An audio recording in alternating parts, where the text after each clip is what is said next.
The Sound of Music. Part 1. Evelyn Glennie listens to sound without hearing it. Summary.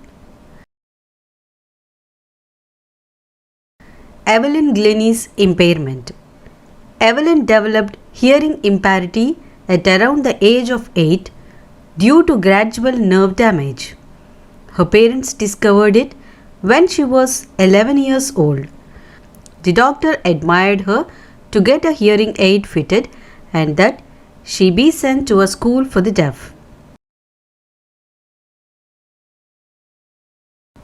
How Evelyn hears. One day, she noticed a girl playing a xylophone and decided that she wanted to play it. Though discouraged by most teachers, she was encouraged by percussionist Ron Forbes. He turned two large drums to different notes. Evelyn could feel the higher drum from the waist up and the lower one from the waist down. Forbes repeated the exercise and Evelyn discovered that she could sense certain notes in different parts of her body. Evelyn then learned to open her mind and body to sounds and vibrations. She understood people's speech through their lip movements. Evelyn's career. Journey towards success. She toured the UK with a youth orchestra. At the age of 16, she decided to make music her life. She auditioned for the Royal Academy of Music and scored one of the highest marks in the history of the Academy. She moved on to solo performances and had won most of the top awards by the end of the 3-year course. She became world's most sought after multi-percussionist with a mastery of some 1,000 instruments and hectic international schedule. In 1991, she was presented with the Royal Philharmonic Society's prestigious Solistic of the Year award. Evelyn's philanthropic acts. Evelyn gives free concerts in prisons and hospitals. She gives high priority to classes for young musicians. She is inspiration for the deaf children and handicapped people. Part 2. The Shehnai of Bismillah Khan. Summary. The pungi was a musical instrument. It made a shrill, unpleasant sound, hence playing it in the royal residence was banned by Emperor Aurangzeb. Pungi became a generic name for reeded noise makers. The birth of Shehnai. It was made by a barber of a family of professional musicians who had access to the royal palace. A pipe with a natural hollow stem that was longer and broader than the pungi was taken and 7 holes were made on it. On opening and closing some of these holes, soft and melodious sounds were produced. As it was first played in Shah's chamber by an eye, it was named Shehnai. Shehnai and Bismillah Khan. Earlier, Shehnai was confined only to temples and North Indian weddings. It was brought onto the classical stage by Ustad Bismillah Khan. Bismillah Khan's childhood. He was born on 21st March 1916 into a well-known family of musicians. His grandfather, Rasul Bux Khan, was the Shehnai Nawaz of the Bhojpur king's court. His father, Paigambar Bux, and other paternal ancestors were also great Shehnai players. Bismillah watched his uncles practice the Shehnai and accompanied his uncle Ali Bux to the Vishnu temple of Banaras where he played the Shehnai. He then started practicing it. The Allahabad Music Conference. At the age of 14, Bismillah accompanied his uncle to the Allahabad Music Conference. There, Ustad Fiyaz Khan encouraged him. Bismillah's rise. He became a frequently heard Shehnai player on the All India Radio after its opening in 1938. When India got independence, he became the first Indian to greet the nation with his Shehnai, playing Rag Kafi from the Red Fort. His first trip abroad was to Afghanistan. King Zahir Shah was profoundly impressed with his performance and gifted him with priceless Persian carpets and other souvenirs. Director Vijay Bhatt named his film Goonj Uthi Shehnai, in which Khan gave music. Bismillah also contributed to Vikram Srinivas' Kannada film Sanadhi Appana. He was the first Indian to be invited to perform at the prestigious Lincoln Center Mall in the USA.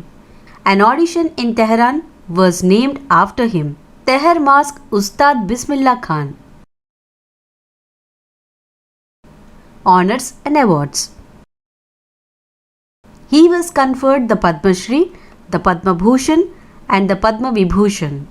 In 2001, he was honoured with the Bharat Ratna. Bismillah's love for Banaras. For him, Banaras and Dumraon were the most wonderful towns in the world. Though a student who wanted him to head a Shehnai school in the USA and offered to create the atmosphere of Banaras there, he did not go. Bismillah Khan's life and example. His life is a perfect example of the rich cultural heritage of India. It shows that a devout Muslim can play the Shehnai every morning at the Kashi Vishwanath temple. Poem. Wind. Summary. The poet asked the wind to blow softly and not break the shutters of the windows, scatter the papers and throw down the books in the shelf. The poet also asked the wind not to damage things by tearing books and bringing rain along to aggravate things.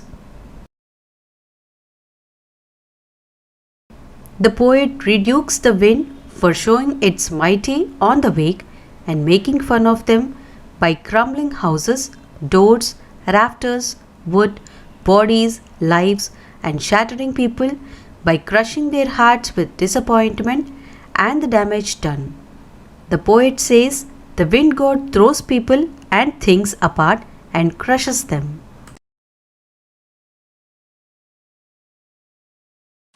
The poet suggests that the wind god won't listen to us and stop destroying things. So, we ourselves should become strong and defend ourselves against its attack. We should build strong homes and close the doors tightly to stop wind from scattering things. We should become physically and mentally strong and prepared to face the challenges. By doing this, the wind will be friends with us. As we won't feel its dreadful impact, we won't hate it.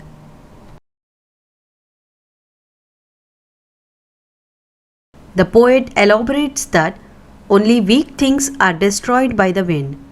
On the other hand, those who are strong can take the wind as an opportunity to become strong and flourish. The poet suggests that challenges in life destroys those who are weak and fear them, whereas strong people treat these challenges as opportunities and utilize them to grow in career and life. And when we grow, we praise the same challenges and not treat them as destructive. Supplementary reader. The Adventures of Toto. Summary.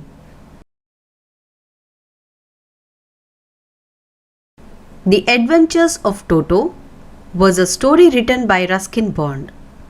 It describes the challenges of keeping a naughty monkey as a pet.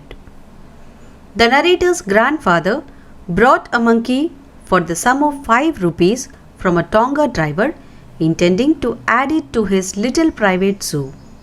Toto was looked pretty with his bright eyes, deep set eyebrows, and pearly white teeth. His presence was kept a secret because grandmother always fussed when grandfather brought home some new bird or animal. So, Toto was put in the narrator's room until he was accepted by the grandmother. Toto was very mischievous. He tore the narrator's school blazer and left the closet in a complete mess when the narrator and his grandfather returned. Grandfather did not get angry at this. Instead, he seemed pleased with Toto's performance. Toto was kept in a large cage in the servants' quarter where a number of other pets of grandfather lived. Toto would not allow his companions to sleep at night. So, grandfather decided to take him along with him to Dehradun. He placed the monkey inside a big black canvas kit bag and carried him. Toto remained inside the bag as far as Shahranpur, but he poked his head out of the bag and gave a wide grin to the ticket collector. He mistook Toto for a dog and asked grandfather to pay 3 rupees as his fare. Toto was finally accepted by grandmother and he was given a comfortable home in the stable where the family donkey Nana lived. Toto tortured his companion by biting its ears. They never got along with each other.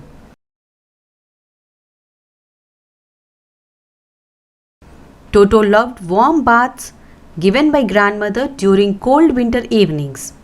He would bath as long as the water was warm enough and would run away to the kitchen fire to dry himself once the water became cold. Once Toto's adventure with hot water almost boiled him. Toto got into a boiling kettle intending to take a bath. As the water began to boil, he hopped up and down until grandmother pulled him out of it just in time.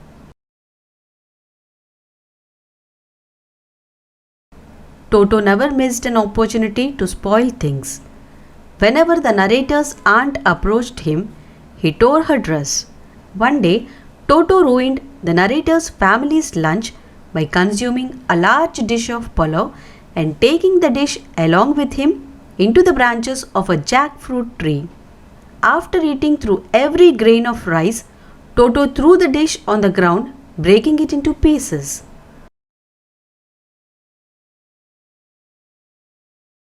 Toto's adventures made the family realize that Toto was not the sort of pet they could keep for long. The narrator's family could no longer afford to bear the losses caused by Toto. So, grandfather decided to get rid of his pet monkey. He found the Tonga driver and sold Toto back to him for only 3 rupees.